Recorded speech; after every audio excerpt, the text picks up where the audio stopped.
Good morning class SMITI zone में आपका स्वागत है। मैं सुदर्शन कुमार आप लोगों को आज विभाजन सूत्र के बारे में कुछ फार्मूला को डिस्कस करेंगे, जिसको इंग्लिश में हम लोग कहते हैं डिवीजन फार्मूला। डिवीजन फार्मूला से रिलेटेड कुछ हम लोग सूत्र देखते हैं, जो कि क्रम से इसमें विभाजन फार्मूला यानी डिवीजन फार्मूला के अंतर्गत दो तरह के फार्मूला आते हैं। एक आंतरिक विभाजन जिसको इंटरनली, और एक होता है एक्सटर्नली। ये आंतरिक विभाजन को पहले हम लोग देखते हैं। इंटरनली डिवीजन क्या होता है? मान लीजिए कि कोई भी AB एक क्या है, सरल रेखा। ये AB स्ट्रेट लाइन है, और इसका जो है, जब ये एक स्ट्रेट लाइन है, सरल रेखा है, तो इसके दो पॉइंट होंगे, दो बिंदु A और B, एक दो मेरा बिंदु है। और इसी पे क्या है कि जब ये पॉइंट है तो इसका कोऑर्डिनेट यानी इसके निर्देशांक को हम मान लिए x1 और y1, और B को मान लिए x2 और y2। आपका और भी मन करे जो भी आप मान सकते हैं, मानने के लिए इंडिपेंडेंट है। हमने यहाँ A पॉइंट, AB एक स्ट्रेट लाइन है, इसका हम कोऑर्डिनेट मान लिए x1 y1 और इसका x2 y2, ठीक है। और इसके मिडिल में हम एक P पॉइंट लिए, चूंकि ये क्या है, आंतरिक विभाजन है इंटरनली, तो इंटरनली में यहाँ पे मेरा P पॉइंट है मिडिल में। और ये P पॉइंट क्या कर रहा है कि ये AP को और PB को किस रेशियो में डिवाइड कर रहा है, तो ये AP by PB is equal to दिया है M/N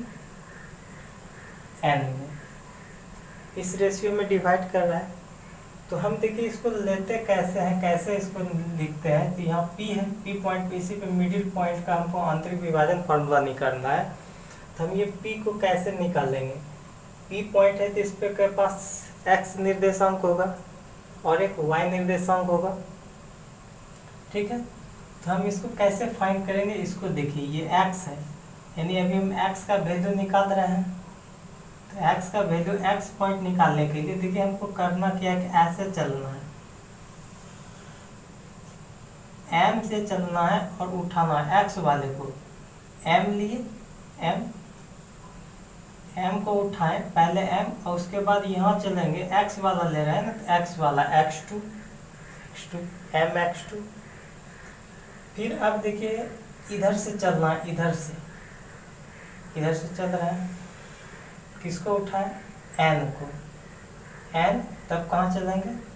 ये x1 की ओर, NX1 बाय होता है ये दोनों का एडिशन, दोनों का योग, M+N। सिमिलरली y की ओर भी चलेंगे तो वही लिखेंगे, क्या लिखेंगे? M × y2 MY2। फिर हम क्या करते हैं, इधर से चले, N के साथ क्या हो जाएगा? y1, बीच में प्लस, अब M+N दोनों में कॉमन होगा। इंटरनली के केस में यहाँ प्लस लेते हैं बीच में के लिए।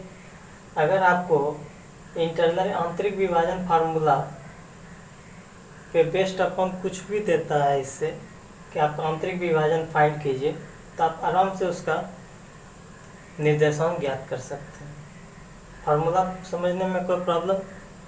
चलिए अब एक बाह्य विभाजन देखते हैं, जिसको हम लोग कहते हैं एक्सटर्नली। एक्सटर्नली कैसे डिवीजन करता है? तो एक्सटर्नली मतलब यही देखिए, यही पॉइंट अभी इंटरनल में डिवाइड कर रहा था, ये AB का पॉइंट जो मिडिल पॉइंट P था। अब एक्सटर्नल मतलब था बाहर, इस रेखा से बाहर जाना, इस लाइन से बाहर जाना। इस लाइन से, अगर AB लाइन से बाहर रखना P को, तो हम इधर रख दिए। AB के बाहर देखिए, तो ये AB के बाहर कर दिए, ये P पॉइंट इस बार बाहर कर दिए। रेशियो वही लेंगे, देखिए अब जो रेशियो M लेते थे, APM था, तो यहाँ से A से P तक का डिस्टेंस हो गया M। और फिर देखिए PB यहाँ लिए थे ना, PBN, तो यहाँ पे PBN लिए, वही सेम रहेगा रेशियो जो लिए थे इंटरनली में। ठीक है। अब हम इसको लिखेंगे कैसे, वही सेम प्रोसेस। पहले m को उठाइए, m उठाएं, x वाला लिख रहे हैं ना, x वाला, तो m को उठाएं। अब देखिए ये एक्सटर्नली में क्या होगा, माइनस हो जाता है, और कुछ नहीं है। एक्सटर्नली में सिर्फ आपको माइनस लेना और सब कुछ वही लिखना है। mx2 जैसे यहाँ लिखे mx2, यहाँ प्लस लिखे थे तो यहाँ क्या लिख देंगे, माइनस लिख देंगे। कोई प्रॉब्लम? इस तरह हम इसको बाय वाला निकाल सकते हैं। सब वही लिखे हैं, ये भी।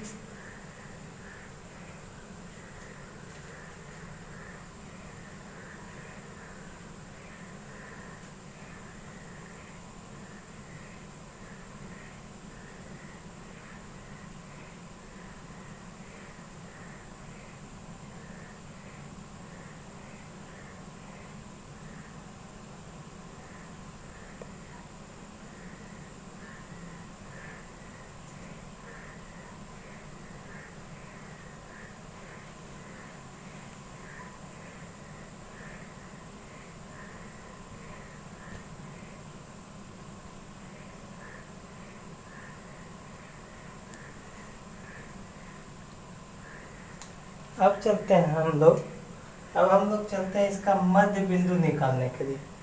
कोई भी दो पॉइंट के बीच का मिडिल सेक्शन निकालना है।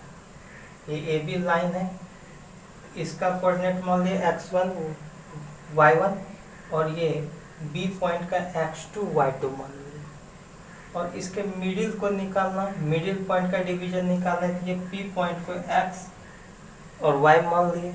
चूँकि इसमें एक x निर्देशांक होगा और दूसरा y निर्देशांक होगा, एब्सिसा और ऑर्डिनेट, तो ये हम इसको मान लिए, लेट कर लिए।